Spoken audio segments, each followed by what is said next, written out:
As Errolan, I'm here to explore Verona's secret library, 800 years of hidden knowledge. The Chapter Library of Verona is an Italian library, considered one of the world's oldest libraries in continuous function. The Chapter Library of Verona is one of the oldest libraries in the world.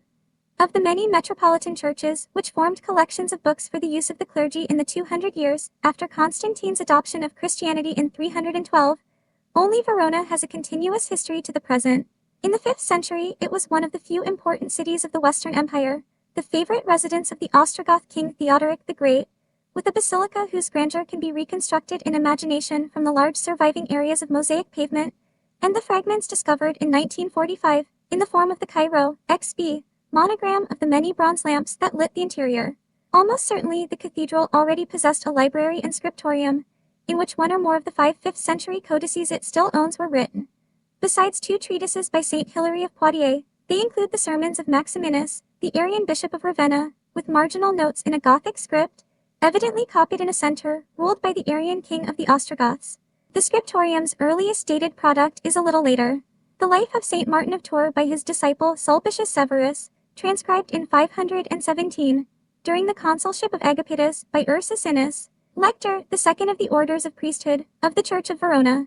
Literary texts, histories in particular, but also the younger Pliny's letters and the poems of Tibullus and Catullus, the latter a native of Verona, entered the library at an early date and must have presented later scribes, especially in the 7th and 8th centuries when vellum was scarce and precious, with a constant temptation to wash off the earlier writing and reuse the material.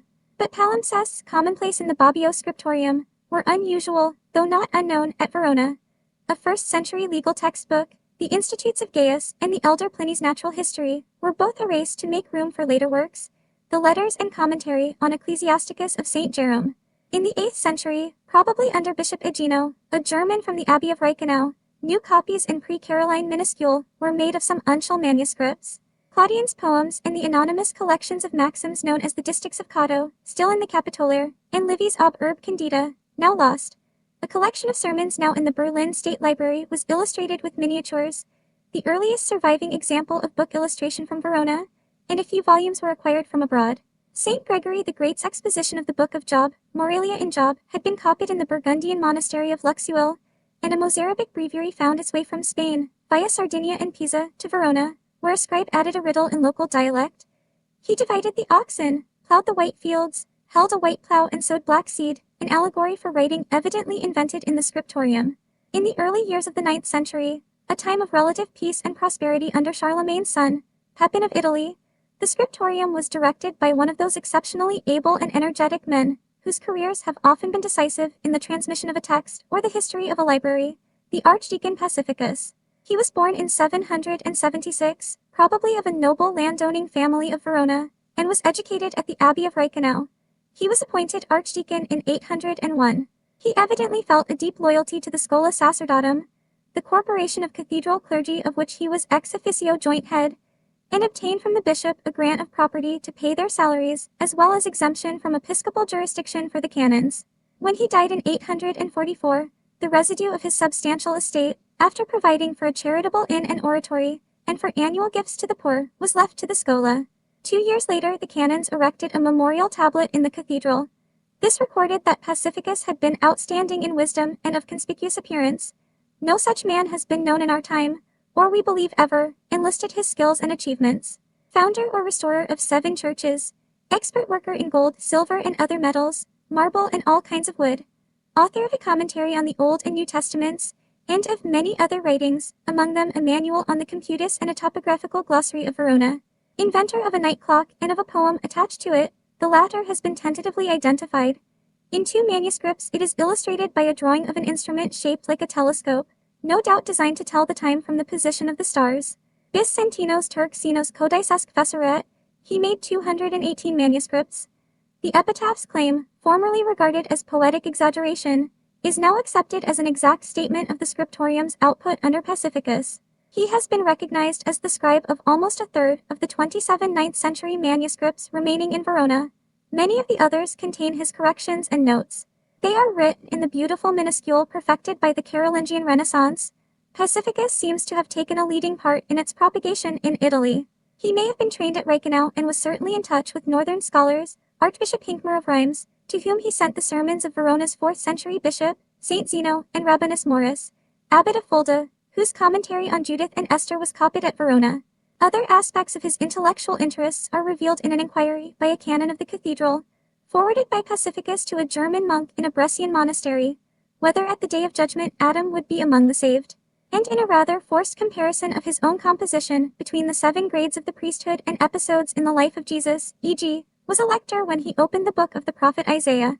His favorite light reading, to judge from the frequency of his notes, was the early Christian novel, The Clementine Recognitions, whose protagonists are Saint Peter, Clement, the first pope, and Simon Magus. Its stories from Greek mythology, intended to illustrate the immorality of the pagan pantheon, have been attentively studied. Pacificus's renewal of the Verona Library, designed to provide the clergy and the cathedral school with necessary texts, biblical, liturgical, patristic, and conciliar, did not completely exclude secular works. Transcripts were made both of a historical encyclopedia, now divided between Berlin and St. Petersburg, and of the collection of biographies of the Roman emperors known as the Scriptores Historiae Augusti. A century after his death, the work was continued by Retherius, the best scholar of the day, familiar with Plato's Timaeus, Horace, Terence, and other classical authors. A Fleming, appointed Bishop of Verona in 931 by Hugo of Provence, King of Italy, Retherius was delighted by the standard of learning in his see, another Athens for the multitude of its wise men, and numerous annotations show that he read his way carefully through the library. The anarchic conditions of 10th century Italy, he was expelled from the diocese 3 times, prevented any comprehensive modernization or enlargement of the collection, as had been possible in the Carolingian era. But the scriptorium was still at the high level of competence it had attained under Pacificus, and under Retherius' direction, it completed at least one major enterprise, the preparation of 2 copies of the pre-Caroline Livy. One remained in the cathedral to replace the 8th century exemplar, which in accordance with normal practice was destroyed after being copied. The other was presented to the emperor and found its way to the Cathedral of Worms. Rediscovered by Beatus Reninus in the 16th century, it was used for the edition printed by Johann Froben at Basel in 1535. Bishop Aegino is thought to have taken some Verona books to Reichenau, and Retherius may have removed others.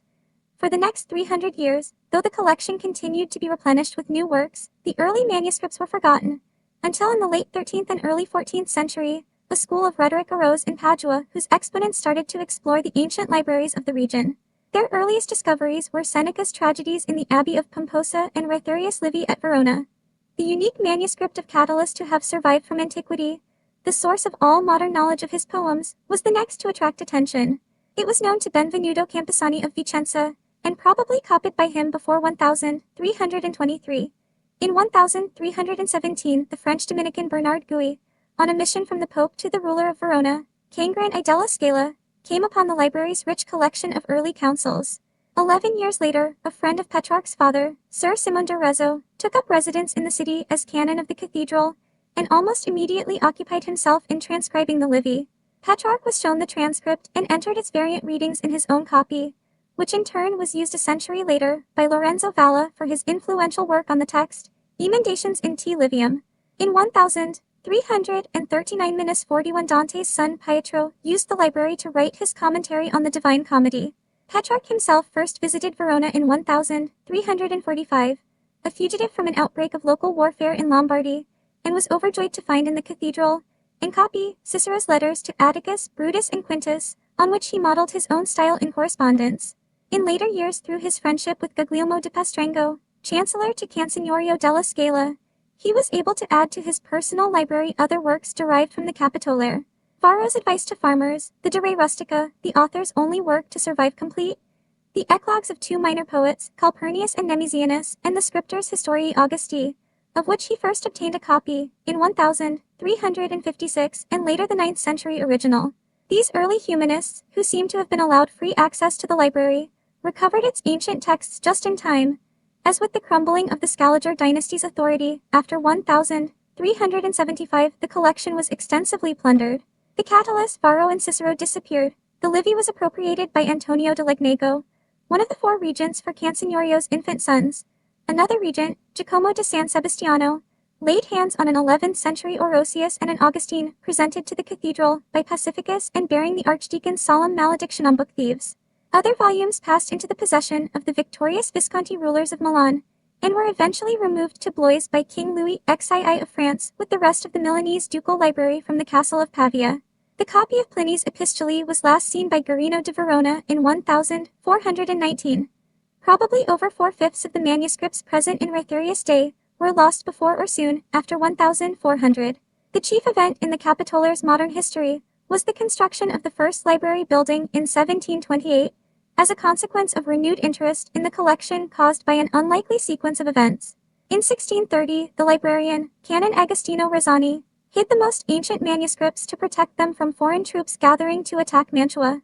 Soon afterwards, he and 11 other members of the chapter succumbed to plague, taking the secret of the hiding place with them to the grave. The early codices were forgotten, and their existence denied when the French Moorist scholars, Bernard de Montfaucon and Jean Mabillon, visited Verona on their Italian journeys. At last in 1713, the historian Francesco Scipione Maffei persuaded Canon Carinelli to lay aside temporarily his genealogical studies in order to search for the missing books. They were discovered in the hollow top of a cupboard outside the canon's common room, concealed under layers of rags and boards. The news, carried instantly to Maffei, so excited him that he ran into the street dressed in dressing gown, nightcap, and slippers. Gifts and bequests poured into the library in the aftermath of this sensation. The collections of Monsignor Francesco Bianchini, antiquarian and astronomer, and of Giovanni Morsini, Bishop of Verona. The manuscripts and papers of Francesco Scipione Maffei, Matthias Corvinus, King of Hungary's Livy, a present from the Bevilacqua family. Since the German historian, Barthold Niebuhr, discovered the submerged institutes of Gaius in 1816, the collection has attracted the leading paleographers of Europe and America.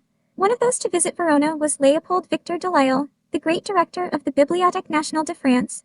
In a letter of 1885 to one of his colleagues in Paris, he wrote of a day of debauch among manuscripts, few in number, but of such venerable antiquity that I thought I was dreaming, when I saw so many treasures assembled on a few shabby shelves.